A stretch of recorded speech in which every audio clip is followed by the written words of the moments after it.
रसिको नमस्कार. कलांगण संगमेश्वरच्या संगमेश्वर संपदा या संवाद मालिकेमध्ये आपणा सर्वांचं खूप मनापासून स्वागत करतो. काहीच दिवसांपूर्वी आपण या संवाद मालिकेची त्रिदशकपूर्ती म्हणजे 30वा भाग आपणासमोर सादर केला. तो थोड्याशा काही खंडानंतर होता, काही प्रदीर्घ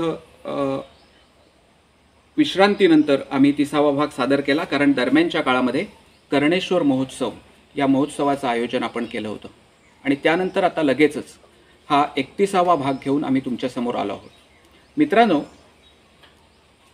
एखादा मनुष्य किती वेगवेगळ्या क्षेत्रामध्ये काम करू शकतो, म्हणजे असे बरेच माणसं आपल्याला आपल्या अवतीभोवती भेटतात की जे एकाच वेळेला वेगवेगळी अनंत कामं करत असतात. परंतु ही सगळी कामं जी आहेत ही पूर्णपणे वेगळ्या स्वरूपाची असण्याचं उदाहरणसुद्धा काही वेळेला दुर्मिळ असं आपल्याला या समाजामध्ये पाहायला मिळतं. आणि आज अशाच एका अत्यंत वेगवेगळ्या आघाड्यांवरती पण तितक्याच यशस्वीपणे काम करणाऱ्या व्यक्तिमत्वाचा परिचय करून घेण्यासाठी आज आम्ही आलोय फुणगुसला. एखादा माणूस डेंटल सर्जनही असतो, तो एखाद्या जिमखान्याशी संबंधितही असतो. हे सगळं करत असताना तो वकिलीचंही शिक्षण घेतो, समाजकारणामध्ये रुची दाखवतो. ह्याच वेळेला आपल्या गावाची नाळ जोडलेली जी असते, जुळलेली जी असते, ती सुद्धा न विसरता आपल्या गावासाठी कार्यरत राहतो आणि आपण ज्या ज्ञातीमधून पुढे आलो त्या ज्ञाती बांधवांचा उत्कर्ष करण्यासाठी झटत असतो. ही सगळी क्षेत्र ही एकमेकांशी परस्पर वेगवेगळी क्षेत्र आहेत आणि ह्या सगळ्या क्षेत्रामध्ये एकच माणूस एकाच वेळी यशस्वीपणे कसा कार्यरत राहू शकतो याचं एक उदाहरण म्हणून आजच्या एपिसोडमध्ये मी तुमचा परिचय करून देणार आहे. डोंबिवली येथे स्थायिक असलेले पण मूळचे संगमेश्वर तालुक्यातील फुणगुस या गावचे प्रख्यात डेंटल सर्जन डॉक्टर विश्वास पुराणिक यांचे जवळ. डॉक्टर, कलांगण संगमेश्वरच्या या संगमेश्वर संपदा या आमच्या संवाद मालिकेमध्ये आपलं खूप स्वागत करतो. नमस्कार. मी आता सुरुवातीला ह्या तुम्ही कार्यरत असलेल्या वेगवेगळ्या आघाड्यांचा उल्लेख केला. ह्यातल्या प्रत्येक आघाडीतल्या कामाबद्दल आपल्याला ह्या आजच्या मुलाखतीमधून स्पर्श करायचा आहे, किंबहुना त्या तुमच्या कामाबद्दलची ओळख आपल्याला या मुलाखतीमधून आज थोडक्यात करून घ्यायची. पण या सगळ्या आघाड्यांकडे जाताना सुरुवात आपल्याला करायची. आज आपण बसलो आहोत तुमच्या मूळ फुणगुस या गावामध्ये आणि फुणगुस या गावात बसून मित्रांनो आज आम्ही हा इंटरव्ह्यू रेकॉर्ड करतो आहोत. तर त्यामुळे मी सुरुवात फुणगुस याच गावापासून करणार आहे. तुमचं बालपण याच ठिकाणी याच गावामध्ये गेलं, फुणगुसमध्येच तुमचं बालपण गेलं. त्यानंतरचं मला वाटतं तुमचं शालेय शिक्षण असेल किंवा अगदी महाविद्यालयीन शिक्षण असेल तेही ह्याच आजूबाजूच्या परिसरामध्ये झालेलं असेल. या फुणगुस या गावाबद्दल आणि तुमच्या शालेय शिक्षणाबद्दल, बालपणाबद्दल अशी आपण आजच्या या मुलाखतीची सुरुवात करूया. आपण बघतोय की फुणगुस हे कसं टुमदार गाव आहे. समोरच सुंदर शास्त्री नदी वाहते आणि आमच्या उशाला एक डोंगर आहे. या डोंगराच्या मध्ये एक जी जमीन आहे त्याला आपण मळा म्हणतो आणि हा मळा या दिवसामध्ये पूर्णपणे इतका हिवाळी भातशेती म्हणा किंवा पावटा कुळी या सगळ्या पिकांनी भरलेला असायचा, थंडगार असायचा. आता तो तसा दिसत नाही, पण पूर्वी आम्ही लहानपणी बघितलं तर दवबिंदू दिसायचे त्याच्यावर आणि पूर्णपणे भरलेला दिसायचा तो मळा. आमची शाळा म्हणजे इथे एकच शाळा, मराठी शाळा फुणगुसमध्ये होती, जी इथून साधारणपणे 1-1.5 किलोमीटरवर आहे. आणि आम्ही ते दप्तर घेऊन सगळी मुलं जशी लहानपणी जातात तशी आम्ही सुद्धा दप्तर घेऊन तिथे जात असे. त्यानंतर जेव्हा मी 7वी झालो त्यानंतर प्रश्न पडला की आता 8वीला काय करायचं, कारण हा जो संगमेश्वर डिंगणी आणि फुणगुसला जोडणारा जो ब्रिज आहे तो अलीकडे झालेला ब्रिज आहे. फुणगुस हे तसं म्हटलं तर बेट होतं, कारण कोणताही रस्ता जो आता देण किंवा जाकादेवीकडे जाणारा रस्ता तो सुद्धा त्या काळी नव्हता. त्यामुळे आम्हाला फक्त वाहतूक एकच होती, नदीमधून वाहतूक, शास्त्री नदीमधून वाहतूक. तेव्हा होड्या होत्या, कोरदुंड्याला जायचं किंवा आणखी कुठेही जायचं तर होडीचीच वाहतूक असायची. 8वी नंतर काय करायचं असा प्रश्न पडल्यानंतर इथले आमचे काही सामाजिक कार्यकर्ते पुढे आले आणि त्यांनी 8वीची शाळा सुरू केली. प्रामुख्याने मी आप्पा बागवाले म्हणजे आप्पा कुलकर्णी यांचं नाव घेईन की त्यांनी मेहनत केली आणि 8वी एक शिक्षकी शाळा होती आमची. 8वी 9वी 10वी हे 2 शिक्षकी शाळेमध्ये आमचं शिक्षण झालं. पण आप्पा वाघवाले यांनी जर काही केलं नसतं तर आम्ही शाळेत पुढे जाऊच शकलो. सो माझ्यासारखी असंख्य मुलं, जी 30-35 मुलं त्या शाळेमध्ये होती, ती काहीही शिकू नसली, कारण कुठेही त्यांची सोय नव्हती. 10वी नंतर आम्ही 11वीला पैसा पण इंग्लिश स्कूलमध्ये गेलो, कारण 11वी नंतर काय करायचं असा प्रश्न पडेल म्हणून. आधीच तिथून इथे सुद्धा शिक्षक नव्हते त्यावेळेला. आणि मग पैसा पण मधून आम्ही 11वी पास झालो. आणि मग त्याच्यानंतर RP गोगटे कॉलेजला इंटर सायन्सपर्यंत झालो. आणि इंटर सायन्स नंतर मग गव्हर्नमेंट डेंटल कॉलेजला मला ॲडमिशन मिळाली. मग गव्हर्नमेंट डेंटल कॉलेजला मुंबईत गेलो, सेंट जॉर्ज हॉस्पिटलमध्ये. अशी एक सुरुवातीपासूनची थोडीशी कथा आहे. पण डॉक्टर, आत्ता तुम्ही म्हणताना गोगटे कॉलेज नंतर डेंटल कॉलेजला ॲडमिशन मिळाली आणि म्हणून मी डेंटल कॉलेजला गेलो असं म्हणालात. खरं म्हटलं तर डेंटल ह्या विषयामध्ये तुम्ही खूप नाव कमावलं, खूप यशस्वी झालात पुढे जाऊन. पण ह्या डेंटल ह्या शाखेकडे वळताना मेडिकलला ॲडमिशन मिळाली नाही म्हणून तुम्ही त्यावेळी डेंटलकडे वळला होतात? हो, हे सत्य आहे. आमच्या वेळचे सगळे लोक जे डेंटल सर्जन झालेले आहेत त्या सगळ्यांना मेडिकलची ॲडमिशन चुकल्यामुळेच ते डेंटिस्ट झालेले आहेत त्यावेळेला. अच्छा. कारण असं झालं की थोडक्यात ॲडमिशन चुकली आणि मग काय करायचं असा प्रश्न पडला. मग आपण मेडिकल मिळत नाही आहे, मग कुठे जायचं. मग त्याला 2 पर्याय होती त्यावेळेला, की डेंटल किंवा मग BA-MS आयुर्वेदिक असायचं. आणि आम्ही पुष्कळशी मुलं 12वीला म्हणजे इंटर सायन्सला मुद्दाम संस्कृत नसेल तर संस्कृत घेतलं. मी संस्कृतमध्ये मला 83% मार्क मिळाले. इंटर सायन्सला संस्कृत 12वीचं संस्कृत घेतलं, म्हणजे 11वीचं संस्कृत घेतलं मी. का तर आपल्याला पुढे जर नाही मिळाली ॲडमिशन तर तिकडे जाता येईल. मग मला 2 पर्याय होते, गव्हर्नमेंट डेंटल कॉलेज किंवा मग आयुर्वेदिक BA-MS. त्यापैकी डेंटल कॉलेजला गेलो मी. त्यावेळेला डेंटिस्ट्री हे असा काही विषय असतो याची काही कल्पनाच नव्हती. म्हणजे डेंटिस्ट्री हा मेडिकलचा भाग आहे का स्वतंत्र भाग आहे का, डेंटिस्ट ह्या माणसाची गरज आहे का मुळात, असा सुद्धा प्रश्न त्यावेळेला उपस्थित झालेला होता. कुणीतरी सांगितलं आणि आम्ही डेंटलला गेलो. आमचं नशीब बलवत्तर म्हणायचं की आम्ही चांगली शाखा निवडली गेली. म्हणजे आमच्या वर्गातली मुलं सुरुवातीला आपण आपलं कमनशीब म्हणून डेंटिस्ट्रीला आलो, आपल्याला मेडिकल चुकली म्हणून वाटायला लागलं. पण कालांतराने जेव्हा आम्ही प्रॅक्टिस केली तेव्हा डेंटिस्ट्रीमध्ये आपण नशीबवान होतो म्हणूनच मिळाली ॲडमिशन, असं त्याचा थोडक्यात अर्थ होऊ लागला. इतकी ही ब्रांच चांगली आहे हे आम्ही प्रॅक्टिस केल्यानंतर आम्हाला समजायला लागलं.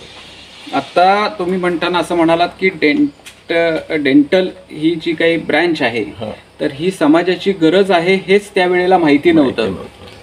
आजच्या समाजामध्ये ही परिस्थिती बदलली आहे असं वाटतं का? अजूनही तुम्हाला त्यावेळेला वाटलेली भूमिकाच अजूनही तशीच आहे आजच्या समाजाची असं वाटतं तुम्हाला? खरं सांगायचं म्हटलं तर जेवढा अवेअरनेस यायला पाहिजे, जेवढी जाणीव तोंडाचं आणि दाताची यायला पाहिजे, तेवढी समाजामध्ये अजूनही जाणीव नाही. शहरामध्ये अजून जाणीव आहे थोडीफार. म्हणजे शहरामध्ये आपण विचार केला तर 50 ते 60% लोकांना दात आणि दाताचा भाग म्हणजे तोंडाचा भाग याची काहीतरी जाणीव आहे. ग्रामीण विभागामध्ये 99% ह्या दाता आणि दाताच्या आजूबाजूच्या भागाची अजिबात जाणीव नाही. त्यामुळे लहान मुलांचे दात किडलेले असतात, मोठ्यांचे दात किडलेले असतात आणि दाताचा उपाय फक्त एकच समजला जातो की दात काढणं. आणि दात काढून टाकल्यानंतर मग खाण्यासाठी त्यांना प्रश्न पडतो. त्यामुळे खाल्ल्या नसल्यामुळे माणूस सतत अशक्त दिसायला लागतो. बाकीचं त्याला विकार येतात, पण त्यांना समजत नाही की मूळ दात कशासाठी दिलेले. दातामुळे चर्वण होतं, दातामुळे तुम्ही चांगलं बोलू शकता, दातामुळे तुम्ही चांगले दिसू शकता. आणि दात नसतील तर बऱ्याच लोकांना तुम्ही आमंत्रण करू शकता. मी पुष्कळ वेळेला असं म्हणतो की दात नसतील तर अमेरिकेतला माणूस 80 वर्षाचा आहे, तो 50 वर्षाचा किंवा 40 वर्षाचा दिसतो, कारण त्याच्या तोंडामध्ये 80-90 वर्षापर्यंत दात असतात. आणि आमच्याकडचं 40व्या वर्षी दात गमावून बसतो आणि म्हणून आपल्याकडचा 40 वर्षाचा माणूस 80 वर्षाचा दिसायला लागतो. त्याचं महत्त्वाचं कारण असं आहे की तोंडामध्ये दात नसणं इतका दाताचा महत्त्वाचा भाग आहे. हा एक दाताचा भाग झाला. दुसरं म्हणजे जगामध्ये जे 40% तोंडाच्या कॅन्सरचं प्रमाण आहे, तोंडाचा कर्करोग हा अतिशय मोठा कर्करोग जगामध्ये आहे. त्यातलं जास्तीत जास्त प्रमाण आपल्या देशामध्ये आहे. आणि आपल्या देशामध्ये असलेल्या कर्करोगाचं प्रमाण 90% कर्करोग, तोंडाचे कर्करोग हे ग्रामीण विभागामध्ये असतात. त्याचं महत्त्वाचं कारण असं की ग्रामीण विभागामध्ये आपण मशेरी वापरतो, तंबाखू चुना वापरतो, तो विशिष्ट ठिकाणी आपण ठेवतो, विडी वापरतो, सिगरेट वापरतो. ह्या कंटिन्युअस ह्या गोष्टी वापरल्यामुळे तोंडाचे कर्करोगाचं प्रमाण भयंकर आहे आणि ग्रामीण विभागामध्ये तर ते जास्त आहे. आणि याच्यासाठी डेंटल सर्जन्सनी ग्रामीण विभागामध्ये येणं आवश्यक आहे, लोकांचं प्रबोधन करणं आवश्यक आहे. आणि एक सामाजिक कार्य म्हणून विचार कराल तर प्रत्येक म्हणजे गव्हर्नमेंटनं प्रत्येक तालुका प्लेसला, प्रत्येक जिल्ह्या ठिकाणी डेंटल सर्जनची नेमणूक करून शाळामध्ये जाऊन त्यांना कंपल्सरी करायला पाहिजे की दात आणि दाताचं महत्त्व असलेलं कर्करोगाचं महत्त्व आणि तोंडाचं महत्त्व सांगितलं तरच आपण काहीतरी या रोगापासून थोडीशी तरी आपण बचाव करू शकतो. अगदीच. म्हणजे तुम्ही आता ह्या अवेअरनेसचा बद्दल बोलताना 2 विभाग केलेत की ज्याच्यामध्ये शहरी व्यक्ती आणि ग्रामीण भागात राहणाऱ्या व्यक्ती ह्या दोघांच्या मध्ये असलेला अवेअरनेसमध्ये जो फरक आहे त्याच्यात तुमच्या म्हणण्याप्रमाणे ग्रामीण भागातल्या व्यक्तीला अवेअरनेस तो कमी आहे. हा अवेअरनेस कमी आहे हा एक दंतवैद्यक म्हणून हा कमी असलेला अवेअरनेस हा निष्काळजीपणामुळे आहे का त्याच्यातली माहिती न झाल्यामुळे म्हणा किंवा त्याच्याबद्दलचे काय आपण ज्याला म्हणतो की कॉन्सिक्वेन्सेस त्याचे जे तुम्ही आता सांगितलेत तर ते कॉन्सिक्वेन्सेस न कळल्यामुळे अज्ञानातून झालेला आहे असं तुम्हाला वाटतं? नाही, त्याच्यामध्ये 2 भाग आहेत पुन्हा. की पहिला भाग आहे की खर्च, दाताची ट्रीटमेंट घेण्यासाठी खर्च जास्त येतो एक. दुसरं म्हणजे की दाताचे ट्रीटमेंट करण्यासाठी तुम्हाला तालुका प्लेसला किंवा जिल्हा प्लेसला जावं लागतं कारण गावागावामध्ये काही डेंटिस्ट नाही तसं. आणि ते सगळं म्हटलं तर मग जास्त खर्चाचा वाटतं. हा एक भाग झाला. दुसरं म्हणजे अवेअरनेस, लोकांना ह्या गोष्टीची कल्पना नाही. असं आपल्या ग्रामीण विभागात किंवा इन जनरलसुद्धा जर दुखत नसेल तर माणूस डॉक्टरकडे जातच नाही. आणि दाताचे म्हणा किंवा इन जनरल शरीरामध्ये आमच्या दृष्टीने डॉक्टर म्हणून मी सांगू शकतो जे दुखत नाहीत ते जास्त डेंजरस रोग असतात. जे दुखतात त्याची ताबडतोब माणूस काळजी घेतो, पण जे दुखत नाहीत ते जो रोग असतात ते पूर्ण ग्रोथ होईपर्यंत थांबतात. म्हणजे पोटात एखादा समजा जर कॅन्सरची ग्रोथ असेल तर त्याला सुरुवातीच्या काळामध्ये दुखतच नाही, पण कॅन्सर पूर्ण तयार झाला की मग त्याला दुखायला लागतं. तसंच दात किडला तर त्याला थोडंफार दुखतं, पण हिरड्यांचे जे विकार आहेत ज्याला आपण सर्वसाधारणपणे पायोरिया म्हणतो, पायोरियामध्ये अजिबात दुखत नाहीत आणि पायोरियामध्ये सगळे दात जातात तेव्हाच लक्षात येतं की आपल्याला पायोरिया झालेला आहे. त्यामुळे जे दात दुखत नाहीत त्याच्यामध्ये जास्त नुकसान होतं. माझी एकच विनंती राहील या गोष्टीमध्ये सरकारला की दाताचा अवेअरनेस किंवा तोंडाचा अवेअरनेस जर वाढवायचा असेल तर ह्या सुविधा उपलब्ध करायला पाहिजेत गावागावातून. तालुक्या प्लेसला सुद्धा डेंटिस्ट नाही आहेत, गावागावातून जर डेंटिस्ट झाले तरच ह्या गोष्टी आपण कंट्रोल करू शकतो, नाही तर कंट्रोल करणं कठीण आहे. पण ह्या अवेअरनेस नसल्याच्या कारणांबद्दल बोलताना तुम्ही पहिलं कारण जे सांगितलं तेवढा एक प्रश्न विचारून पुढे जाऊ की त्याच्यामध्ये खर्च जास्त आहे असं तुम्ही म्हणालात.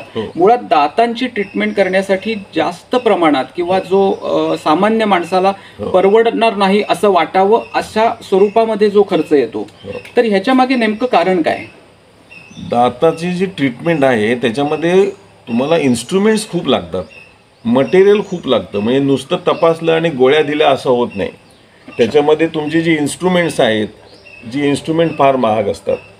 त्याच्यानंतर तुम्ही जे मटेरियल वापरता ते मटेरियल सुद्धा म्हणजे जी इन्स्ट्रुमेंट डेंटिस्ट वापरतो ती ओके ती फार महाग असतात. नंतर तुम्ही जे मटेरियल वापरता म्हणजे आता चांदी कोणी वापरत नाही, पण दातासाठी दाताच्या रंगाचं जे मटेरियल वापरलं जातं त्याची स्वतःचीच कॉस्ट जास्त असते. पुष्कळशी मटेरियल अजूनही भारतामध्ये पुष्कळची डेंटलची मटेरियल आहेत ती इम्पोर्ट करावी लागतात. ते इम्पोर्ट करायला लागल्यामुळे त्याची कॉस्ट साहजिकच वाढते. आणि तिसरं म्हणजे की जसं प्राथमिक आरोग्य केंद्रामध्ये गव्हर्नमेंटनी नेमणूक केलेली आहे जनरल डॉक्टरांची, तशी डेंटल सर्जनची जर नेमणूक केली तर ही कॉस्ट कमी होऊ शकेल, लोकांपर्यंत लोक पोचू शकतील तिथपर्यंत. पण प्राथमिक आरोग्य केंद्रामध्ये अजूनही डेंटिस्टची अपॉइंटमेंट केलेली नाही आणि त्याच्यामुळे हा ग्रामीण विभागातला प्रश्न सोडवला जात नाही. पण त्याबरोबर मी आणखी असं सांगेन की प्रबोधनाची जास्त गरज आहे. म्हणजे शाळेमध्ये जाऊन किंवा ग्रामसभेमध्ये जाऊन दात आणि दाताचं आरोग्य किंवा तोंड आणि तोंडाचं आरोग्य हे जास्त लोकांना समजावून सांगणं आवश्यक आहे.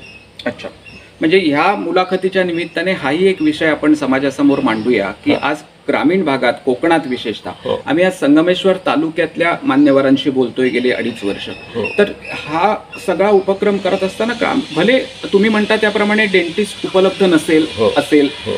पण तरी सुद्धा एक तो अवेअरनेस निर्माण करण्याचं आणि त्याच्याबद्दल जनजागृती करण्याचं काम त्या त्या शाळांमध्ये किंवा त्या शिक्षकांच्या माध्यमातून हो. किंवा आता तुमच्यासारखी मंडळी आहेत की जी काही नित्यनेमाने कोकणामध्ये येत आहेत, तर यांच्या माध्यमातून जर उद्या ह्या शाळांमध्ये सुरू झालं तर ती एक उपलब्धी असेल. आता तुम्ही म्हणताना असं म्हणालात की त्या काही विशिष्ट जे दातांची उपकरणं आहेत किंवा ज्या गोष्टी आहेत तर त्याच्यासाठी आम्ही परदेशावरती अवलंबून आहोत. आज आम्ही आत्मनिर्भर भारत याकडे वाटचाल करतो आहोत. तर हे वाटचाल करताना ही जी काय आमची हे आमचं अवलंबित्व आहे तर हे कमी नाही का होणार आणि ते कमी करण्यासाठी काय करावं लागेल या दृष्टीने मी पुढे येणार आहे तुमच्या इंडियन डेंटल सर्जन असोसिएशनकडे. तिकडे जाताना पण म्हणून हा एक जनरल डेंटिस्ट म्हणून तुम्हाला प्रश्न नाही. आता काय झालं की मी जेव्हा प्रॅक्टिस चालू केली तेव्हा जवळजवळ 99% हे परदेशीच वस्तू असायच्या, म्हणजे इन्स्ट्रुमेंट्स, मटेरियल, सगळ्या गोष्टी. आता जवळजवळ 50% मटेरियल किंवा 50% इन्स्ट्रुमेंट ही आपल्या देशामध्ये तयार होतात. म्हणजे जे सरकारी धोरण आहे त्याच्यामध्ये बराच बदल झालेला आहे आणि लोक पण स्वतः आता हळूहळू उद्योजक त्याच्यामध्ये पडलेले आहेत. ही खुर्ची जी आमची होती, जी पहिल्यांदा खूप खुर्च्या महाग होत्या, इन्स्ट्रुमेंट्स होते त्या सगळ्या, पण आता त्या हळूहळू इंडियन होत चाललेल्या आहेत. पण तरीसुद्धा 100% ते इंडियन परत झालेले नाही आहेत. असं जोपर्यंत त्या 90% संपूर्ण भारतीय होईल तोपर्यंत त्याची कॉस्ट तेवढीशी कमी होईल असं मला वाटत नाही. असं म्हणजे ग्रामीण विभागांना पुरेशा. पण यातले पुष्कळचे जे रोग आहेत हे खरं तर न समजल्यामुळेच होतात. जसं मशेरी लावणं, तंबाखूचे दुष्परिणाम, विडीचे दुष्परिणाम, तंबाखू आणि चुनाचा मावा आपण ठेवतो त्या मावा ठेवण्याचे दुष्परिणाम, हे तर काहीही खर्च नाही. ह्याला लोकांना माहिती नाही किंवा कल्पना नाही, हाच त्याचा भाग आहे. म्हणून लोकांचं प्रबोधन हा त्यातला महत्वाचा भाग आहे. लोकांचं प्रबोधन करूनच ह्याच्यातून उपाय निघू शकतो. 100% त्या खर्चाचा बाऊ करण्यापेक्षा असं आपण म्हणू शकतो. आणि ही तुमची एक डेंटिस्ट म्हणून असलेली कळकळ आणि ज्या कळकळीने गेली 10 मिनिटं 15 मिनिटं तुम्ही समाजाचं प्रबोधन व्हावं यासाठी बोलताय, तर ह्याच्यातून काही समाज प्रबोधन होण्यासाठी मदत मिळावी ही अपेक्षा व्यक्त करून मित्रांनो, मी सुरुवातीला काही 4, 5, 6 क्षेत्रांचा उल्लेख केला होता ज्या क्षेत्रामध्ये डॉक्टरांनी काम केलंय. स्वाभाविकपणे पहिला प्रश्न अर्थात ते डेंटिस्ट असल्यामुळे काही सुरुवातीचे प्रश्न डेंटल सर्जरी किंवा डेंटिस्ट या अनुषंगाने, डेंटिस्ट्री या अनुषंगाने विचारले गेले. पण आपण म्हटलं की संगमेश्वर संपदा या संवाद मालिकेत आपण त्यांना आज निमंत्रित केलंय आणि आपण संगमेश्वर संपदा ही संवाद मालिका अशासाठी करतो आहोत की ज्यांनी त्यांच्या क्षेत्रात काही उल्लेखनीय काम केलंय. तर केवळ डेंटिस्ट एवढीच डॉक्टर विश्वास पुराणिक यांची ओळख मर्यादित नाही, तर ह्या क्षेत्रात गेल्यानंतर सुद्धा त्यांचा जो प्रवास आहे तो इंडियन डेंटल सर्जन असोसिएशनच्या अध्यक्षपदापर्यंत जाऊन पोचलेला आहे. म्हणजे तुम्ही कल्पना करू शकता की त्यांनी सुरुवातीला म्हटलं की फुणगूससारख्या खेडेगावात संगमेश्वर तालुक्यातल्या त्यांचा जन्म झाला, त्यांचं बालपण, शालेय शिक्षण इथे झालं. इथपासून राष्ट्रीय स्तरावरच्या एका संघटनेपर्यंतचा झालेला प्रवास हा डॉक्टरनी यशस्वी केला आहे आणि या अनुषंगाने संगमेश्वर संपदा याकडे आम्ही पाहतो आहोत. डॉक्टर, इंडियन डेंटल सर्जन असोसिएशनचे अध्यक्ष, इथपर्यंतचा तुमचा प्रवास हा कसा झाला आणि त्याला काय नेमकी प्रेरणा झाली? इंडियन डेंटल असोसिएशनच्या संपूर्ण भारतभर शाखा आहेत. जवळजवळ 500 ते 550 शाखा आहेत. म्हणजे रत्नागिरी एक शाखा आपण समजू, डोंबिवली एक शाखा आपण समजू, अशा संपूर्ण भारतभर 500 ते 550 शाखा आहेत. त्याला आपण लोकल लेवल ब्रांचेस म्हणतो. नंतर प्रत्येक स्टेटचे आणि युनियन टेरिटरीचे सुद्धा ब्रांच आहेत. ती साधारण 30 ते 32 आहेत. म्हणजे सगळे स्टेट, जसं महाराष्ट्र स्टेट आहे, आंध्रा स्टेट आहे, तामिळनाडू आहे, या प्रत्येकला लोकल लेवल नंतर स्टेट लेवल आणि मग सगळ्या स्टेट मिळूनचं जे आहे त्याला म्हणतो आपण head office, Indian dental association. तर पहिल्यांदा तुम्हाला लोकल ब्रांचचं प्रेसिडेंट व्हायला लागतं, नंतर तुम्हाला स्टेट ब्रांचमध्ये निवडून यायला लागतं. म्हणजे महाराष्ट्रामध्ये मी महाराष्ट्र ब्रांचचा डेंटल असोसिएशनचा 99 साली अध्यक्ष म्हणून निवडून आलो. आणि त्याच्यानंतरच मग तुम्ही पुढे जाऊ शकता. त्याच्यानंतर तुम्ही सेंट्रल काउन्सिल म्हणून असते, म्हणजे महाराष्ट्राला समजा एक 15 सीट्स आहेत, केरळाला त्यांच्या डेंटल सर्जनच्या कपॅसिटीप्रमाणे सीट्स असतात, असे साधारण 250 ते 300 त्याला आपण सेंट्रल काउन्सिल मेंबर्स म्हणतो. आणि मग त्या सेंट्रल काउन्सिलमधून असं नाही, पण तुम्ही स्टेटचे जर प्रेसिडेंट असाल तर मग काही क्रायटेरिया असतो, तिथून निवडणूक होते ऑल इंडियाची. अच्छा. मला आठवतं की 2016 मी प्रेसिडेंट झालो तर माझ्या अगेन्स्ट 6 लोक उभे होते. आणि मग 6 लोकांमधून ते निवडणूक झाली, त्याच्यामध्ये मी निवडून आलो.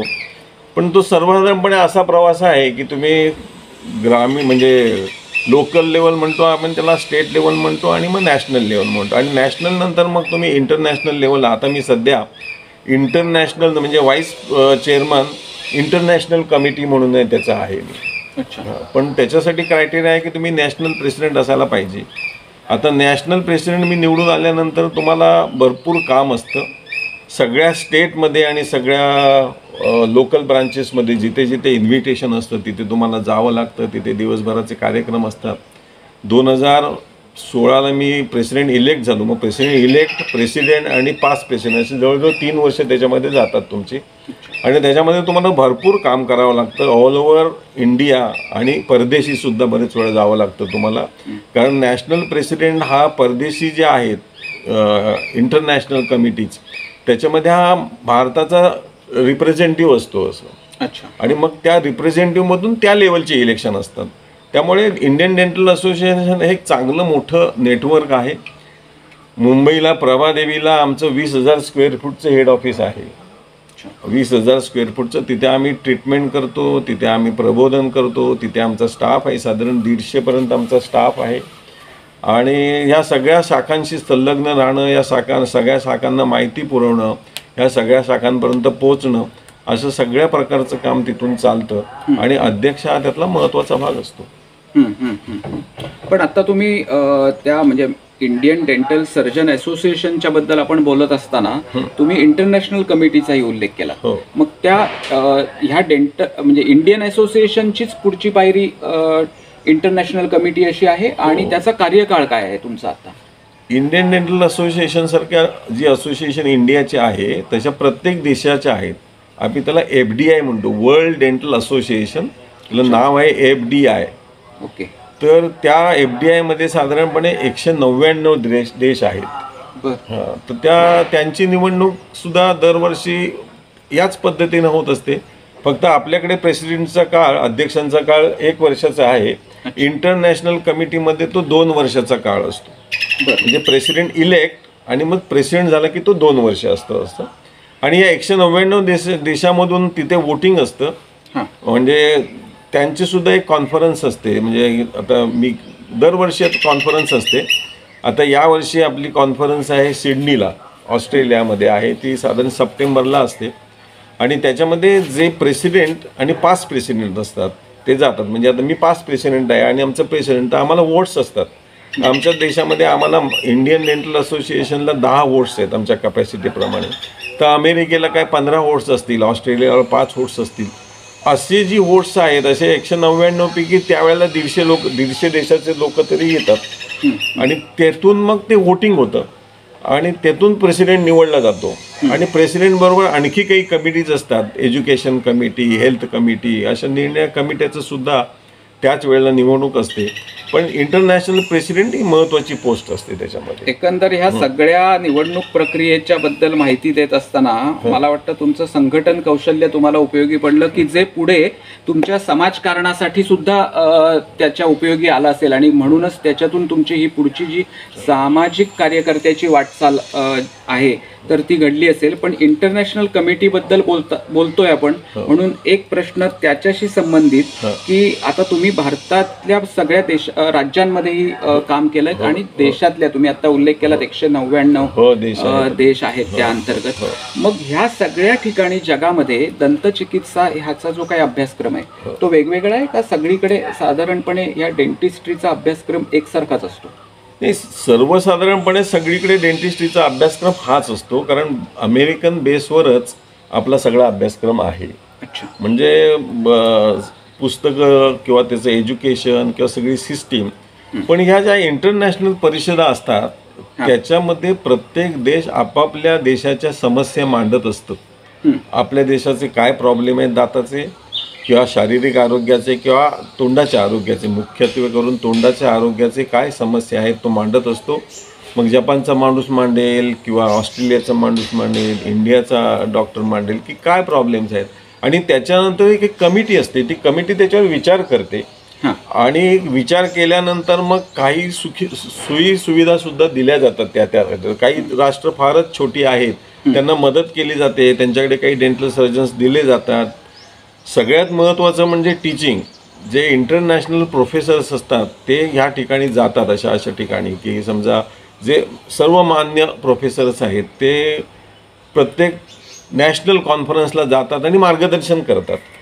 त्यामुळे नवीन जगामध्ये नवीन काय चाललेलं आहे त्याची माहिती प्रत्येक देशाला येते. म्हणजे आता आपली डेंटिस्ट्री इंडियामध्ये अशी आहे की अमेरिकन डेंटल सर्जन जो काय करतो तेच काम आपण आपल्याकडे करू शकतो, की तेच काम आपण ऑस्ट्रेलियातला डेंटिस्ट करतो. म्हणजे आपला देश तुलनेला गरीब आहे म्हणून ट्रीटमेंटमध्ये काही फरक आहे का? काहीही फरक नाही. मी जी ट्रीटमेंट तुम्हाला अमेरिकेत किंवा कुठल्याही प्रगत राष्ट्रामध्ये मिळेल तीच ट्रीटमेंट तुम्हाला आपल्या देशामध्ये मिळेल. हा सगळ्यात मोठा नॅशनल कमिटी असण्याचा फायदा आहे. खरं तर डॉक्टरांचा ह्या क्षेत्रातला अनुभव इतका मोठा आहे, म्हणजे संपूर्ण देशातच नव्हे तर आंतरराष्ट्रीय पातळीवरती सुद्धा काम केलं असल्यामुळे केवळ आत्ता ज्या गप्पा आपण गेल्या 25 मिनिटांमध्ये मारतोय की त्याच्यावरच अजून 2 एपिसोड होतील इतका तुमचा समृद्ध अनुभव आहे. पण मला डॉक्टर विश्वास पुराणिक ह्या व्यक्तिमत्वाचे अनेक अजूनही पैलू काही उलगडून दाखवायचे असल्यामुळे ह्या बद्दलचा एक शेवटचा प्रश्न की डेंटल इन्शुरन्स याच्याबद्दल तुम्ही एक डेंटिस्ट म्हणून आणि मुळात ह्या इन्शुरन्सची गरज समाजाला असलेली असा काही प्रकार आहे का, आणि असेल तर तो कशा प्रकारे आहे याबद्दल बोलून आपण तुमच्या बाकीच्या पैलूंकडे वळूया. निबंध कानिटकर, हा तुम्ही विचारलेला सगळ्यात उत्कृष्ट प्रश्न आहे. खरं तर आपल्या देशाची हीच समस्या आहे. पुष्कळशा देशामध्ये डेंटल इन्शुरन्स आहे. अमेरिकेसारख्या देशामध्ये पूर्णपणे इन्शुरन्सवरच डेंटल प्रॅक्टिस आहे. आपल्या देशामध्ये आणि आमची इंडियन डेंटल असोसिएशनसुद्धा प्रयत्न करते की इन्शुरन्स यायला पाहिजे, पण काही मूलभूत प्रॉब्लेम्स आपल्याकडे आहेत की इन्शुरन्स आणि त्याचा खर्च आणि आपली ट्रीटमेंट याच्यामध्ये बराच समस्या उपस्थित झालेल्या आहेत. कारण इन्शुरन्स कंपनीचं असं म्हणणं आहे की पुष्कळ वेळा तुमची ट्रीटमेंट ही बरेच खर्चाची केली जाते आणि तेवढा इन्शुरन्स प्रीमियम मिळत नाही. म्हणजे प्रीमियम इन्शुरन्स कंपनी ही नेहमी प्रीमियमशी जोडलेली असते. जर प्रीमियम भरू शकले नाहीत लोक तर मग इन्शुरन्स कंपनी टिकत नाही. आणि दातांची ट्रीटमेंट ही महाग आहे आणि पुष्कळ वेळेला प्रत्येक माणूस इन्शुरन्ससाठी करत असतो, तेवढ्या प्रीमियम इन्शुरन्सला मिळत नाही. त्याच्यामुळे इन्शुरन्स अजून फारशा प्रमाणात चालू झालेला नाही. पण त्याच्यासाठी आमची इंडियन डेंटल असोसिएशन सरकारी पातळीवर आणि कंपन्यांशी सुद्धा गेली कित्येक वर्ष संवाद साधून आहे आणि कधीतरी तो इंडियन डेंटल असोसिएशन तर्फे इन्शुरन्स येईल आणि तो अगदी ग्रामीण विभागापर्यंत जावा अशी आमची इच्छा आहे. आता इतक्या मोठ्या प्रमाणामध्ये आणि इतक्या यशस्वी प्रकारे तुम्ही कार्यरत आहात आणि तुम्ही खरं हे सगळं कार्य म्हणजे केवळ एक व्यवसाय म्हणून न करता ते मनापासून करताय हे कळतंय, तुमच्या बोलण्यातनं जाणवतंय. आणि मग असं इतक्या मनापासून केलेलं काम समाजाने ॲप्रिशिएट केलं नाही तरच विशेष आहे सर. डोंबिवली धन्वंतरी पुरस्कार 2002 चे तुम्ही मानकरी ठरलात आणि असा पुरस्कार मिळवणारे तुम्ही पहिले डेंटिस्ट डोंबिवलीतले ठरलात. तर या तुम्हाला मिळालेल्या पुरस्काराविषयी. धन्वंतरी पुरस्कार ही डोंबिवली ब्राह्मण सभेतर्फे दिला जातो. अच्छा. आणि अजूनपर्यंत जे महाराष्ट्रातील नामवंत डॉक्टर्स आहेत या नामवंत डॉक्टरांबरोबर ज्यांचं सामाजिक कार्य आहे, म्हणजे केवळ तो खूप मोठा शिकलेला डॉक्टर आहे म्हणून त्याला धन्वंतरी दिला जात नाही, तर धन्वंतरी देताना त्याचा शैक्षणिक पात्रताचा विचाराबरोबर त्याचा सामाजिक किती बांधिलकी आहे किंवा सामाजिक कार्य किती आहे याचा विचार करूनच धन्वंतरी पुरस्कार दिला जातो.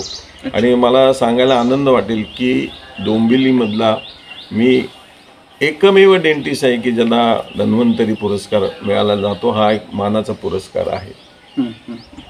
नावच सांगायची म्हटली तर doctor V N Shrikhande, doctor Ravi Bapat असे असंख्य मोठ्या लोकांना हा पुरस्कार दिलेला आहे. सगळ्यांची नावं घ्यायची म्हटलं तर मला पुस्तक समोर ठेवावं लागेल, यादी समोर ठेवावी लागेल. पण सगळ्या नामवंत डॉक्टरांना मिळाले आहे की ज्यांचं सामाजिक कार्य आणि मला सांगायला आनंद वाटतो की या सगळ्या नामवंत डॉक्टरांमध्ये मी पण थोडंसं कार्य केलं आहे असं ब्राह्मण सभेला वाटलं आणि म्हणूनच मला त्यांनी धन्वंतरी, डोंबिवली धन्वंतरी हा पुरस्कार दिला. अगदीच, म्हणजे ते कार्य केलंय असं वाटलं म्हणण्यापेक्षा तुम्ही कार्य केलंच आहात. त्याच्याबद्दल कलांगणच्या वतीने तुमचं मनापासून अभिनंदन करतो. तुम्ही ह्या पुरस्काराचा उल्लेख करताना धन्वंतरी पुरस्कार हा अशा व्यक्तीला मिळतो की ज्याचं समाजाशी काही देणं आहे किंवा जो समाज कारणामध्ये कार्यरत आहे या गोष्टीचा उल्लेख केला. तुमच्या वैद्यकीय मदत निधी ट्रस्ट याची ही संकल्पना थोडीशी ह्याच्याशीच मिळती जुळती आहे, किंबहुना त्याच संकल्पनेवरती हा ट्रस्ट तुम्ही सुरू केलात. ह्या ट्रस्टच्या बद्दलची माहिती. एक छोटंसं गोष्ट सांगतो या पाठीमागची की मी डोंबिवलीमध्ये प्रॅक्टिस करतो आणि बऱ्याच संस्थांशी संलग्न आहे. एक दिवशी सकाळी मला 6च्या दरम्यान फोन आला की आपल्या ओळखीचा एक टेम्पो ड्रायव्हर जो छोटासा टेम्पो आहे त्याचा आणि त्याचा जो ड्रायव्हिंग करतो असा माणसाचा ॲक्सिडेंट झाला आणि आमच्या काही ओळखीच्या लोकांनी मला फोन करून सांगितलं की त्याला सायन हॉस्पिटलमध्ये ॲडमिट करायला पाहिजे आणि त्यावेळेला त्याला 40,000 रुपये. हे मी सांगतोय हे साधारणपणे 97-98 मधली गोष्ट आहे. 1997-98ची गोष्ट आहे. 25 वर्ष झाली. हां, आणि त्यामध्ये ताबडतोब 40,000 भरणं आवश्यक आहे.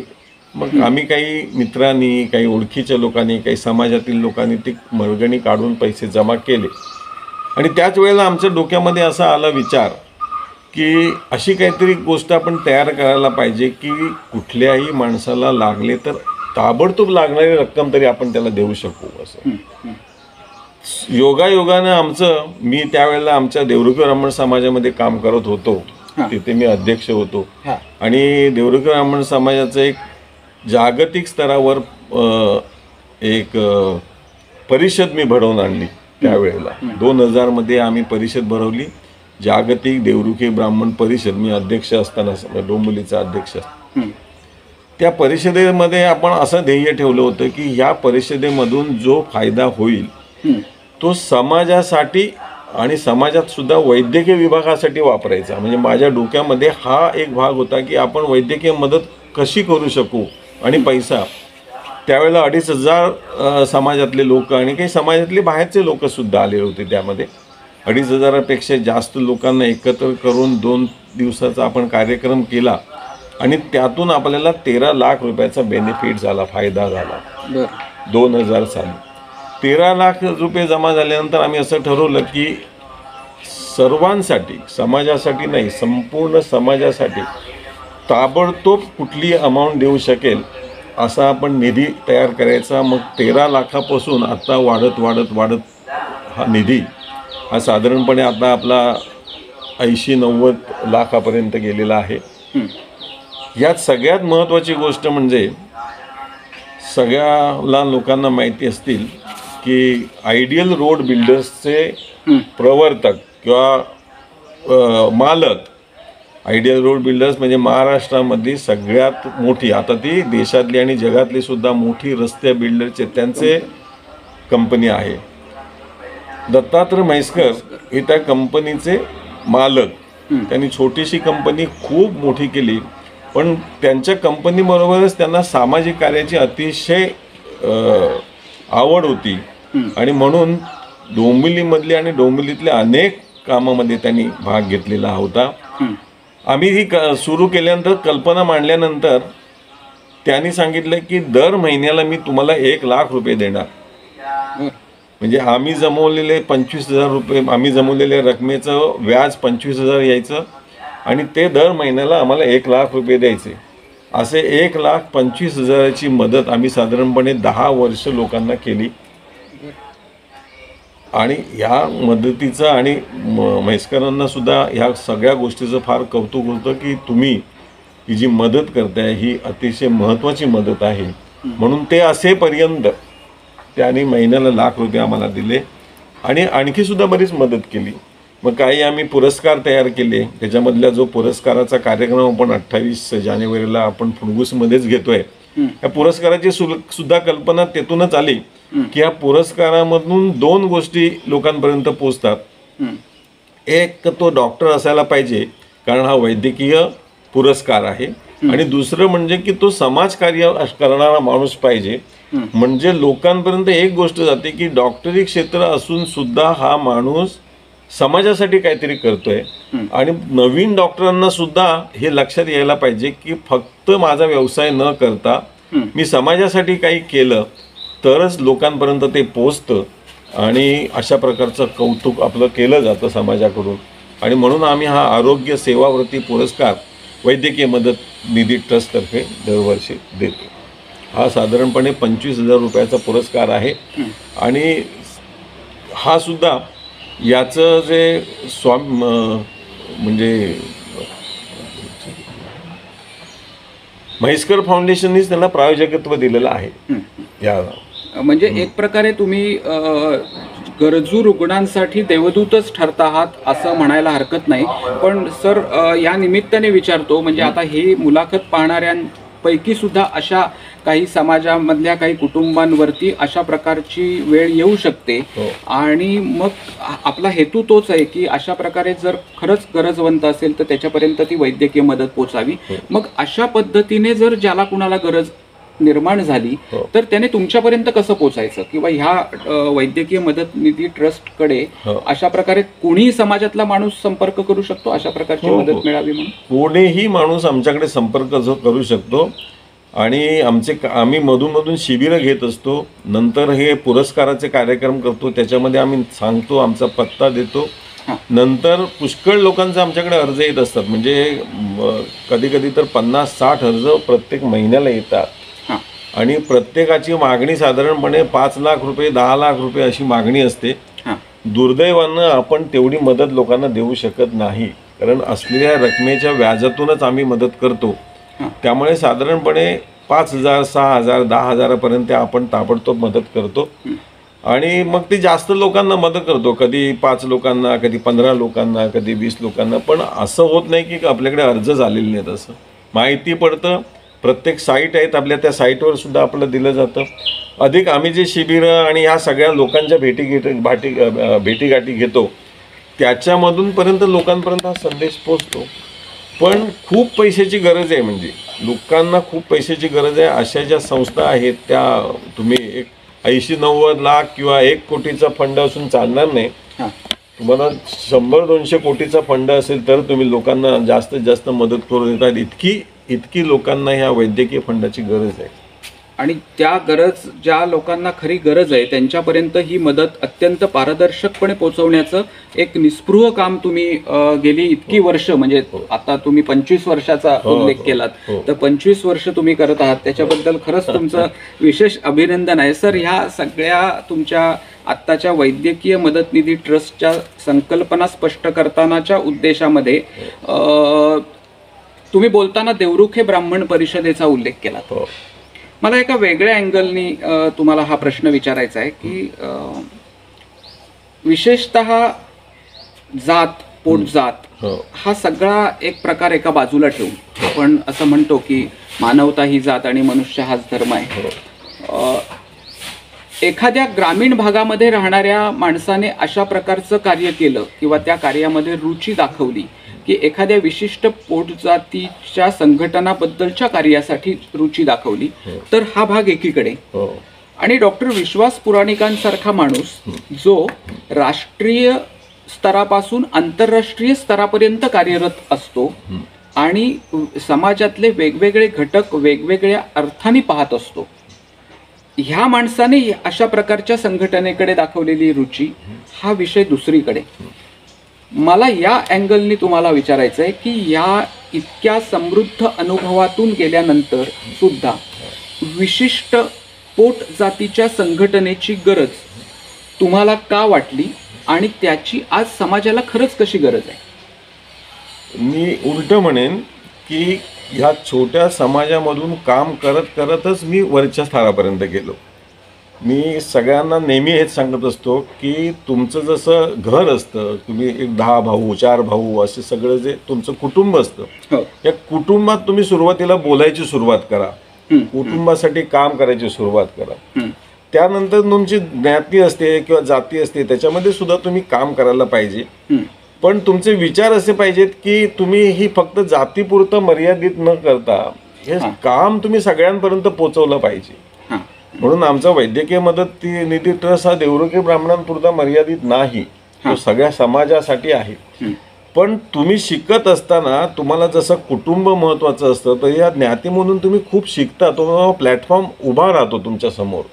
त्या प्लॅटफॉर्मवर तुम्ही कसं बोलावं, कसं वागावं, कसे लोक जोडावेत हे समजतं. आणि ह्याच्यातूनच तुम्ही मग हळूहळू आणखी थोडा मग तुम्ही ब्राह्मण सभेकडे वळता की ब्राह्मण सभेसारख्या ठिकाणी सगळ्या पोटजातीचे लोक असतात.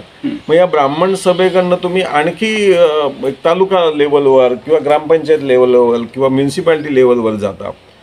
तर असं कोणतेही वावगं नाही की तुम्ही आपल्या समाजासाठी किंवा कुठंही कुटुंबच आहे. समाज म्हणजे काय शेवटी ज्ञाती जाती आपण म्हणतो हे सुद्धा कुटुंब आहे.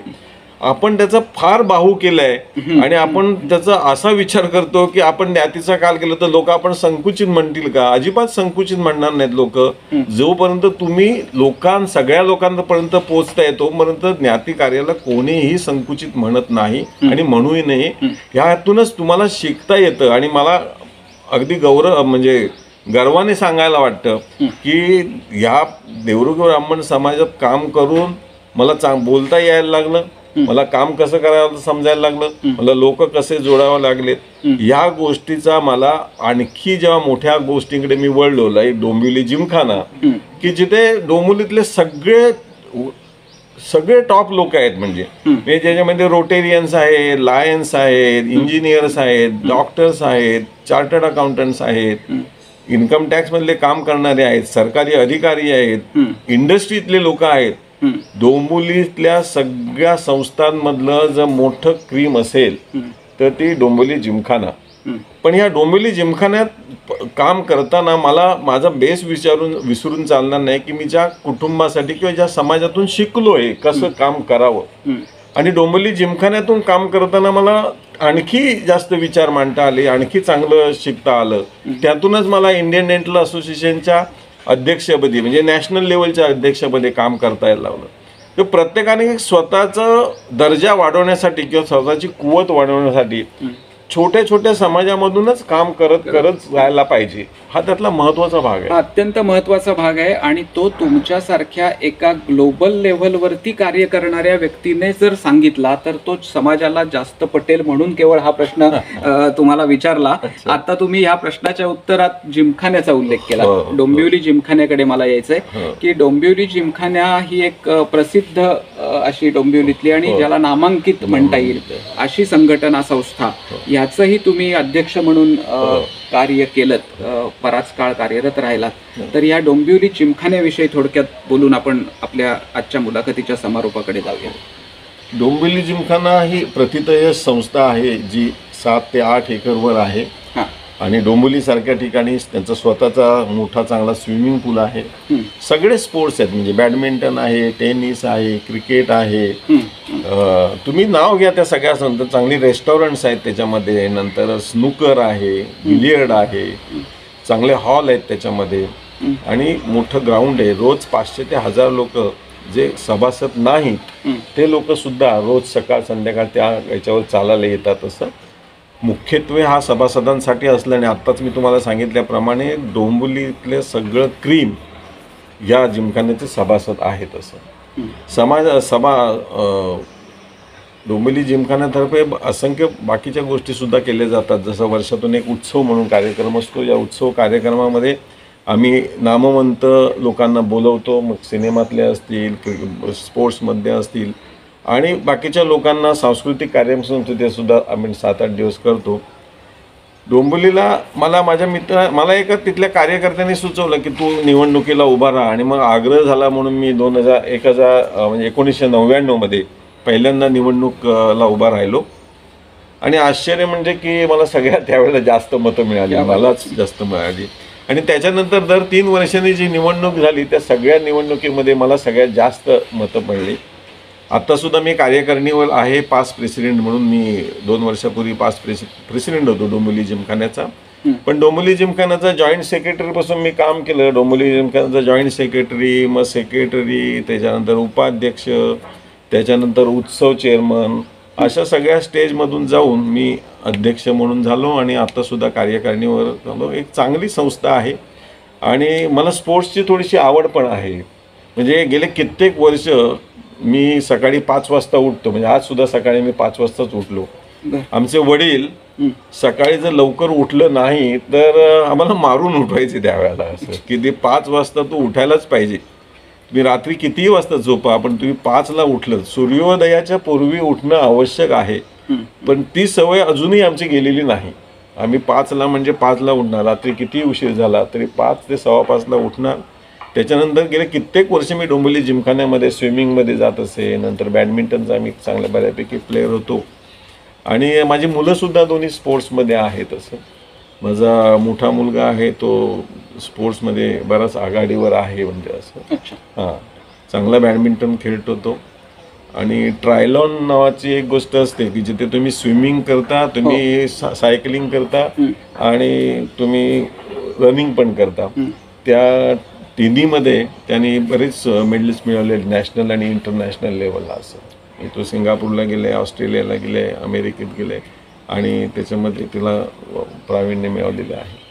पण मला लहानपणापासून स्पोर्ट्स म्हणजे फुणगुसे तशी काय व्यवस्था नव्हती, पण सकाळी लवकर उठण्याचा हा सगळ्या मोठा बेनिफिट. सकाळी लवकर उठण्याची वडिलांनी लावलेली सवय आणि ती त्याच्यामुळे ती एक जी अंगाला सवय पडली किंवा ती जी पुढच्या काळामध्ये तुम्ही पाळलीत अजूनपर्यंत. म्हणजे तुम्ही आज म्हणालात की आजही मी सकाळी 5 वाजता उठलो आणि हाच तुमच्या तंदुरुस्तीचा राज आहे असं म्हणायला हरकत नाही. आणि कारण शेवटी शरीर चांगलं असेल तर तुम्ही या एवढ्या वेगवेगळ्या क्षेत्रामध्ये कार्यरत राहू शकता. त्याच्यामुळे ते अत्यंत आवश्यकही गोष्ट आहे. साधारणपणे समाजामध्ये सर आपण म्हणताना की शक्यतो दवाखान्याची पायरी कुणाला चढायला लागू नये किंवा डॉक्टरकडे जावं लागू नये असं एक आपल्या चांगल्या समाजाचं लक्षण असं मानलं जातं. त्याच वेळेला कोर्टाची पायरी चढायला लागू नये असंही एक आपल्या समाजामध्ये समजलं जातं. ही दोन्ही क्षेत्र जी वेगवेगळी आहेत की ज्या ठिकाणी जावं लागू नये असं म्हटलं जातं, अशा दोन्ही क्षेत्रांना तुम्ही एकाच वेळी स्पर्श केलात. हा सगळा डेंटिस्ट्रीचा विषय एकीकडे आणि हे सगळं असताना आणखीन ह्याच्यामध्ये परत LLB, ह्या LLBचा आणि ह्या डेंटिस्टचा तुमच्या शिक्षणाचा काय संबंध आहे? आणि तुम्हाला असं का वाटलं की LLB पण आपण त्या म्हणजे वकिलीचंही शिक्षण घ्यावं असं तुम्हाला मुळात वाटलंच? कसं का वाटलं? एक दिवस माझा मित्र जो गायनेकोलॉजिस्ट आहे, स्त्रीरोग चिकित्सक आहे, तो म्हणाला की ही LLB आता ही मेडिकल सारखी किंवा इंजिनिअरिंग सारखी 5 वर्षाची करणार आहेत. म्हणजे इंटर सायन्स नंतर किंवा नंतर 12वी नंतर. आणि ग्रॅज्युएट्सना ती जी होती ती बंद करणार आहेत. त्यामुळे तो म्हणाला आपण जॉईन करूया, कारण बंद झालं तर आपल्याला काही करता नाही. मग आम्ही दोघंही म्हटलं की ठीक आहे चला ॲडमिशन तर घेऊ. आणि मग ॲडमिशन घेतल्यानंतर तो गायनेकोलॉजिस्ट असल्यामुळे त्याला काय कधी इमर्जन्सी असायच्या. मग आम्ही त्यांच्या हॉस्पिटलमध्ये जाऊन रात्री माझी प्रॅक्टिस 11ला संपल्यानंतर 11 नंतर आम्ही 2 जण अभ्यास करत असे तिथे. आणि मग आम्ही 2 जण अभ्यास करत मध्ये एखादी डिलिव्हरी वगैरे आले तर तो करून यायचा, तोपर्यंत मी वाचून सगळं तयार ठेवायचा. आणि अभ्यास आम्ही दोघांनी इतका केला की पहिलं वर्ष झालं चांगले मार्क मिळाले, दुसरं वर्ष झालं, तिसरं वर्ष झालं आणि आम्हाला दोघांनाही चांगले मार्क मिळून आम्ही पास झालो. नंतर जेव्हा 2000 मध्ये आमच्याकडे एक परिषद झाली, इंटरनॅशनल परिषद झाली, तेव्हा मेडिको लिगल हा लोकांना परिचित नाही आहे पण डॉक्टर्सना परिचित आहेत. आजकाल तुम्ही बघत असाल की हॉस्पिटलची तोडातोड होते, डॉक्टरला मारलं जातं, वादविवाद होतात, लोकांना समजत नाही, डॉक्टरांना समजत नाही. आणि अशा वेळेला आता हे मेडिको लिगलचे प्रॉब्लेम फार वाढत चाललेले आहेत. असं याच्यामुळे मला 2000 मध्ये संधी पहिल्यांदा लेक्चर्स द्यायची मिळाली. आणि त्यानंतर मी एकमेव असल्यामुळे या दोन्ही क्षेत्रामध्ये की माझा डिमांड खूपच वाढला. म्हणजे संपूर्ण देशामध्ये या गोष्टीवर डॉक्टरांनी कसं वागायला पाहिजे, डॉक्टरांनी लिगली कसं राहायला पाहिजे, पेशंटच्या डॉक्टरांबद्दल काय अपेक्षा असतात, डॉक्टरांनी कशा पद्धतीनं पेशंटला समजून सांगायला पाहिजे, या सगळ्या गोष्टी या मेडिको लिगल लेक्चर्समध्ये येतात. आणि या मेडिको लिगल लेक्चर्समुळे मी जी म्हटलं ना मगाशी की मला अध्यक्ष होण्यासाठी माझ्या विरुद्ध 6 लोक होते, त्याच्यामध्ये मला बराच फायदा झाला की ह्या लेक्चर्सद्वारे मी ऑनलाईन आणि ऑफलाईन या दोन्ही लेक्चर्समुळे मी संपूर्ण देशामध्ये प्रसिद्ध झालो. त्यामुळे निवडणूक त्या दृष्टीने मला सोपी गेली की मी ऑलरेडी लोकांना माहिती असतो की डॉक्टर पुराणिक आहेत, ते म्हणजे संपूर्ण सगळ्या देशभर फिरलेले असल्यामुळे आणि देशातल्या प्रत्येक माणसाला जवळजवळ माहिती असल्यामुळे या LLBचा त्या दृष्टीने मला फार मोठा फायदा झाला. आणि आत्तासुद्धा LLBच्या बऱ्याच केसेस माझ्याकडे येतात ज्यांच्या काही लोकांचे कोर्टात गेलेले असतात, पेशंट काही कंप्लेंट कोर्टात घेतो, कोर्टाच्या काही केसेस असतात, तर मी सगळं त्याचं पार्श्वभूमी कंप्लीट तयार करतो, कारण डेंटिस्ट विभाग हा मी संपूर्ण बघतो. सुदैवानं माझी पत्नी ॲडव्होकेट स्वाती पुराणिक ही प्रॅक्टिसिंग लॉयर आहे. त्यामुळे मग जेव्हा कोर्टात जाण्याची वेळ येते किंवा कोर्टात उभं राहण्याची वेळ असते तेव्हा ती प्लीड करते किंवा ती कोर्टामध्ये उभी राहते. कारण एकाच प्रोफेशनला मी कोर्टामध्ये जाऊन 2 प्रोफेशन करू शकत नाही. बरोबर. म्हणजे डॉक्टर वकिली करू शकणार नाही किंवा वकील डॉक्टर होऊ शकत नाही. पण आमचं दोघांचं हे असे गोष्ट असल्यामुळे फारच आम्हाला दोघांना फायदा होतो. आणि बऱ्याच लोकांना डेंटिस्टना आम्ही मदतही करतो, पेशंटलाही मदत करतो. म्हणजे सर एकंदर तुमच्या ह्या डेंटल मेडिको लिगल एक्सपर्ट ह्या विषयासाठी तुमच्या त्या वकिलीच्या शिक्षणाचा तुम्हाला उपयोग झाला, तुमच्या काय म्हणू आपण त्याला कलिग्सनाही त्याचा उपयोग झाला आणि समाजालाही अर्थातच या सगळ्याचा तुम्ही उपयोग करून दिलात.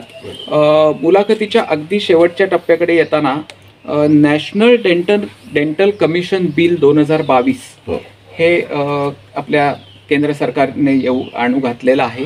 या बिलाविषयी तुम्ही नॅशनल लेवलवरती काम केलंय, तुम्ही इंटरनॅशनल लेवलवरती काम केलंय, या दृष्टीने विचारतो की ह्या बिलाकडे तुम्ही कसं पाहता? हे बिल अतिशय महत्त्वाचं आहे. सध्याची स्थिती आपली अशी आहे की देशामध्ये डाटा अजून माहीत नाही, डाटा तयार नाही. आपल्या देशामध्ये डेंटिस्ट किती आहेत, गायनेकोलॉजिस्ट किती आहेत, ऑर्थोपेडिक सर्जन्स किती आहेत, हॉस्पिटल्स किती आहेत. कित्येक ठिकाणची हॉस्पिटल्स किंवा डॉक्टर हे क्वालिफाईड नाहीत. म्हणजे कदाचित असं म्हणायला पाहिजे की ते इलिगली हॉस्पिटल चालवतात आहेत. असे हजारो हॉस्पिटल्स आपल्या देशामध्ये आहेत. असं डाटाच आपल्याकडे नाही. म्हणून नॅशनल जे कमिशन आहे मेडिकल किंवा डेंटल, कित्येक डेंटिस्ट आहेत ते सुद्धा क्वालिफाईड नाहीत आणि ते प्रॅक्टिस करतात आहेत, कारण कुठलेच कोणात रजिस्ट्रेशन शिवाय काही कुठलीच गोष्ट कोणाला माहिती नाही. इंडियन डेंटल असोसिएशनमध्ये जे डेंटिस्ट आहेत ते असोसिएशनचे डेंटिस्ट आहेत, पण त्याच्या बाहेर कित्येक लोक प्रॅक्टिस करतात, ते कुठलेच मेंबर नाही आहेत. म्हणून सरकारने असं ठरवलं की नॅशनल मेडिकल आणि नॅशनल डेंटल कमिशन अशा पद्धतीने की प्रत्येक माणूस जो प्रॅक्टिस करतो, मग तो मेडिकलचा असो, तो पॅथॉलॉजिस्ट असो, तो टेक्निशियन असो, तो डेंटिस्ट असो, ते रजिस्टर व्हायलाच पाहिजे. आणि तरच आपल्याला डाटा मिळू शकेल. नाहीतर आपल्या देशामध्ये किती लोक प्रॅक्टिस करतात, लिगल किती आणि इलिगल किती हे समजणार नाही. त्या दृष्टीने ते अतिशय महत्त्वाचं आहे. आणि त्याचा दुसरा महत्त्वाचा हेतू आहे की standardisation of the practice. Standardisation म्हणजे असं की जी प्रॅक्टिस डेंटिस्ट किंवा कुठलाही हॉस्पिटल जी प्रॅक्टिस शहरामध्ये करतो तशाच प्रकारची सुविधा ग्रामीण विभागामध्ये पण मिळायला पाहिजेत त्याला. म्हणजे मग डेंटिस्ट म्हटल्यानंतर त्याला किती खुर्च्या पाहिजेत, किती जागा पाहिजे, किती सुविधा पाहिजेत, असं स्टँडर्डायझेशन आत्ता नाही. पण हे स्टँडर्डायझेशन केलं तर त्याच सुविधा म्हणजे मिनिमम कदाचित तुम्ही 10 चेअर शहरामध्ये टाकाल आणि ग्रामीणमध्ये 1 चेअर टाकाल, पण बेसिक सुविधा ज्या पाहिजेत त्या तशाच्या तशा तुम्हाला तिथे मिळतील. हा त्यातला बेसिक हेतू आहे. म्हणजे 2 गोष्टी, स्टँडर्डायझेशन ऑफ दी प्रोफेशन आणि टोटल डाटा एक्झॅक्ट किती नंबर आहेत ते समजण्यासाठी हे नॅशनल कमिशन अतिशय महत्त्वाचं आहे. आणखी पण त्याचे काही पैलू आहेत, पण ते आपण नंतर पण ते विचार करू. म्हणजे थोडक्यात या दृष्टीने ह्यात जे तुम्ही आता 2 मुद्द्यांचा उल्लेख केलात, या अनुषंगाने या येऊ घातलेल्या या बिलचं तुम्ही स्वागतच कराल हो, एक डेंटल एक्सपर्ट म्हणून आणि नॅशनल आणि इंटरनॅशनल लेवलवरती काम केलेल्या अनुभवाच्या आधारे सुद्धा. सर, अगदी शेवटचा प्रश्न विचारतो मुलाखतीच्या शेवटच्या टप्प्यामध्ये. मी सुरुवात केली होती फुणगुस या गावापासून, ज्या गावात आता आपण बसून बोलतोय, आणि तुमचं बालपण या गावामध्येच गेलं, इथून सुरुवात केली होती. मला पुन्हा फुणगुसला येऊन आजची मुलाखत संपवायची. मित्रांनो, आपण कदाचित ऐकलं असेल की मगाशी आता मुलाखत सुरू असताना इथे आम्ही डॉक्टरांच्या घरातच ही मुलाखत रेकॉर्ड करतो आहोत आणि इथेच बाजूला सिद्धिविनायकाचं मंदिर आहे आणि या सिद्धिविनायकाच्या मंदिराचा काही आवाजही मगाशी आपल्याला रेकॉर्ड करताना ऐकू आला असेल. सर, या मुद्द्यावरती, या नोटवरती मला आजच्या मुलाखतीचा समारोप करायचा आहे की सिद्धिविनायकाचं जे हे बाजूचं मंदिर आहे, या मंदिराच्या जीर्णोद्धाराच्या उभारणीमध्ये सुद्धा तुमचा मोठा वाटा आहे अशी माहिती मला मिळाली. तर त्या अनुषंगाने, आणि हा प्रश्न मी यासाठी विचारला की नॅशनल आणि इंटरनॅशनल लेव्हलवरती एकदा काम करायला गेल्यानंतर माणूस पुन्हा आपल्या गावाकडे परतून पाहतो. हे अत्यंत दुर्मिळ उदाहरण असतं की जे तुमच्या बाबतीमध्ये आम्हाला पाहायला मिळालं, आणि म्हणून ह्या नोटवरती मला ही मुलाखत संपवायला आवडेल की पुन्हा जन्म फुणगुसला झाला, बालपण फुणगुसला गेलं, आणि एवढं सगळं जग फिरून आल्यानंतर सुद्धा तुम्ही तुमच्या गावाला विसरलात नाही, तुमच्या गावातल्या आराध्य दैवताला तुम्ही विसरलात नाही, आणि त्या मंदिराच्या उभारणीतलं तुमचं योगदान याविषयी. आमचं शेजारीचे देऊळ असल्यामुळे आमच्या वडिलांचं हे श्रद्धास्थान होतं मंदिर. म्हणजे आमच्या संपूर्ण कुटुंबाचं श्रद्धास्थान होतं. मध्यंतरी इतके दिवसामध्ये देवळाचे कार्यक्रम सगळे चालू होते, पण 2008 मध्ये मी अध्यक्ष झालो, आणि अध्यक्ष झाल्यानंतर असा विचार होता की देऊळ जीर्ण झालं होतं, पडायला झालेलं होतं, काहीच ॲक्टिव्हिटी चालूच नव्हत्या, आणि म्हणून मी विचार करत होतो की काय करता येईल. मला एक व्यक्तीचं ह्याच्यामध्ये नाव घेणं आवडेल की आयडियल रोड बिल्डरचे श्री दत्तात्रय म्हैसकर. हे माझे मित्र म्हणणं बरोबर ठरणार नाही, पण एक आशीर्वाद देणारी व्यक्ती होती मला. एक दिवस अचानक माझ्या दवाखान्यामध्ये आले. पुष्कळ वेळा तसं यायचं ते गप्पा मारण्यासाठी. तर मला म्हणाले, काय चाललंय तुमचं आता सध्या? तर मी काहीच बोललो नाही. म्हटलं काय नाही, नेहमीची ॲक्टिव्हिटीज चालू आहे. नाही, काहीतरी तुमचं चालू असेल, तुम्ही काही गप्प बसणारी व्यक्ती नाही आहे. मग मी त्यांना सहज म्हटलं की मंदिर मी आता सिद्धिविनायक मंदिर आमचं एक छोटंसं मंदिर आहे, तर त्याचा अध्यक्ष झालो आहे, तर विचार करतोय काय बांधावं म्हणून. ते म्हणाले, काय अपेक्षा आहे तुमची? तर मी म्हटलं, मी अपेक्षा कधीच कोणाला सांगत नाहीस, तुम्ही विचारलं तर मी आपलं सहज बोललो. आणि त्याच क्षणी त्यांनी मला सांगितलं की ही देऊळ बांधून देण्याची जबाबदारी माझी, मी घेतला होता ते सगळं. आणि खरंच त्यांनी एक दिवस ते मला बोलवलं, त्यांच्या आर्किटेक्चरची टीम त्यांनी पाठवली. त्याने मग तिकडे सगळं त्यांचं जे इंजिनिअरिंगचं काम होतं, रस्ता बनवण्यापासून तर देऊळ बांधण्यापासून सगळे त्यानेच सुरुवात केली. मला फक्त ते सांगायचं की हे झालं आहे तुम्हाला माहिती आहे का, ते झालं आहे का माहिती आहे का. आणि खरंच अक्षरशः त्यांनी हे देऊळ 1.5 वर्षामध्ये पूर्ण बांधून झालं. जे देऊळ जीर्ण झालेलं होतं ते अतिशय उत्कृष्ट देऊळ आपण पाहतोय ते त्यांनी बांधलं. असं माझ्या मिसेस स्वाती पुराणिकचा पण मी याच्यात उल्लेख करेन की हा रस्ता सुद्धा नव्हता. मंदिरामध्ये जायला 300 मीटरचा रस्ता पाहिजे होता. तिथे सुद्धा ती म्हैसकरांशीच एकदा बोलते बोलली की आमची आई आजारी असते, म्हणजे सासूबाई आजारी असतात, तर तिला नेणं जाणं कठीण पडतं. आणि मला सांगायला आठवेल की दत्तात्रय म्हैसकर खरोखरच त्यांनीच या रस्त्याची सुरुवात केली. त्यांनी रस्ता बांधला. 80% रस्ता त्यांनी बांधला. 10% त्याच्यामध्ये आमचा भाग असेल आणि 5 ते 10% कदाचित सरकारचा असेल. पण हे रस्ता बांधणं आणि पूर्ण देऊळ बांधणं हे आमचे मित्र श्री दत्तात्रय म्हैसकर यांनीच पूर्ण केलेलं आहे. हे सांगायला मला अतिशय आनंद वाटतो. आणि आता देऊळ अतिशय चांगल्या पद्धतीनं आहे, चांगल्या सुस्थितीत आहे. रोज तिथे येतात, सकाळ आणि रात्री व्यवस्थित पूजा चालते तिथे. आणि गावामध्ये अशा प्रकारची मंदिरं असायला पाहिजेत. आणि मंदिरं असण्यामध्ये बऱ्याच गोष्टी दडलेल्या असतात. मंदिर आणि मंदिरांची आवश्यकता आहे का हा एक अतिशय महत्त्वाचा विषय आहे हो. आणि त्याच्याबद्दल बोलायचं म्हटलं तर आणखी एक पूर्ण मुलाखत त्याच्यामध्ये होईल. पण ही मंदिरं आवश्यक आहेत, ही कशासाठी त्याचं आपण कधीतरी पुन्हा बोलू. आणि म्हणूनच मी ही जी आपली जी 28 जानेवारीचा जो कार्यक्रम ठेवला आहे इथे, की समाजातल्या सगळ्या थरातल्या लोकांनी या देवळामध्ये यायला पाहिजे. देवळाची आवश्यकता काय आहे समाजाला हे त्यांना तिथून समजणार आहे. आणि नवीन पिढीला सुद्धा समजेल की देऊळ फक्त दर्शन घेण्यासाठी नाही आहे.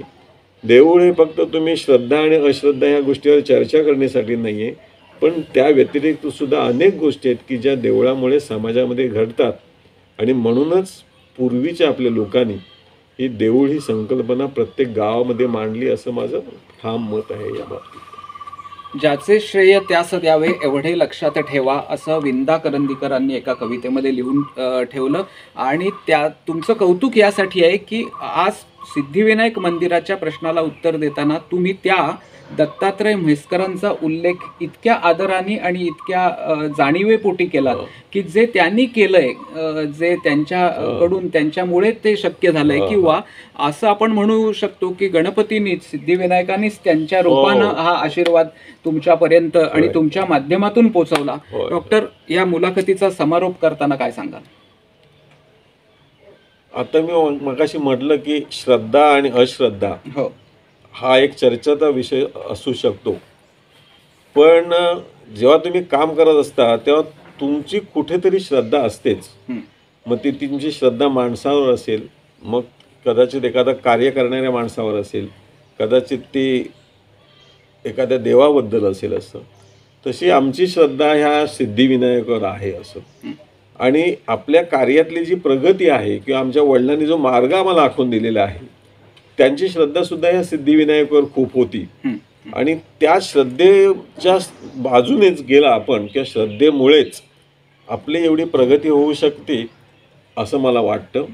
आणि मी तुम्हाला आत्ता सांगितल्याप्रमाणे की काहीही मनामध्ये नसताना एखादी व्यक्ती समोरून येते आणि तुम्हाला म्हणते की मी तुमचं देऊळ बांधून देतो, तर याच्यामध्ये श्रद्धा आहे की अश्रद्धा आहे तुम्हीच ठरवा ना.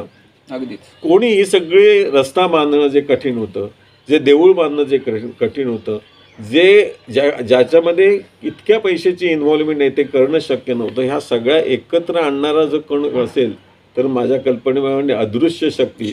आणि ही अदृश्य शक्ती म्हणजे श्री सिद्धिविनायक, दुसरं कोणी असू शकत नाही अशी माझी ठाम धारणा आहे. वडिलांनी आखून दिलेल्या मार्गावरती चालत जाऊन आणि सिद्धिविनायकाच्या आशीर्वादाने त्याच्यावरती विश्वास ठेवून त्याची कृपा संपादन करण्याचा प्रयत्न करून ह्या प्रकारची मोठी मोठी कार्य उभी राहतात. याचं एक मूर्तिमंत उदाहरण म्हणून डॉक्टर विश्वास पुराणिक यांच्याकडे पाहायला लागेल. मित्रांनो, गेला 1 तास सुमारे मी डॉक्टरांचे वेगवेगळ्या पैलूंविषयी त्यांच्याकडून जाणून घेण्याचा प्रयत्न केला. खरं तर डॉक्टर विश्वास पुराणिक हे एक एवढं मोठं रसायन आहे की ते 1 तासाच्या मुलाखतीमध्ये बसवणं हे अत्यंत कठीण काम आहे. पण तरीसुद्धा त्यातल्या प्रत्येक आघाडीतल्या, त्या ज्या आघाडीवरती त्यांनी काम केलं त्यातल्या प्रत्येक आघाडीतल्या कामाला थोडासा का होईना पण स्पर्श करण्याचा एक छोटासा प्रयत्न या संगमेश्वर संपदा या आमच्या संवाद मालिकेमध्ये आम्ही आज या निमित्ताने केला. मित्रांनो, आज संगमेश्वर संपदा या आमच्या संवाद मालिकेत 31व्या भागात मी आपला या ठिकाणीच निरोप घेतो. पुढच्या भागामध्ये अशाच एखाद्या संगमेश्वर संपदा या महत्तम व्यक्तिमत्वासोबत पुन्हा लवकरच भेटू. तोपर्यंत खूप खूप धन्यवाद. नमस्कार.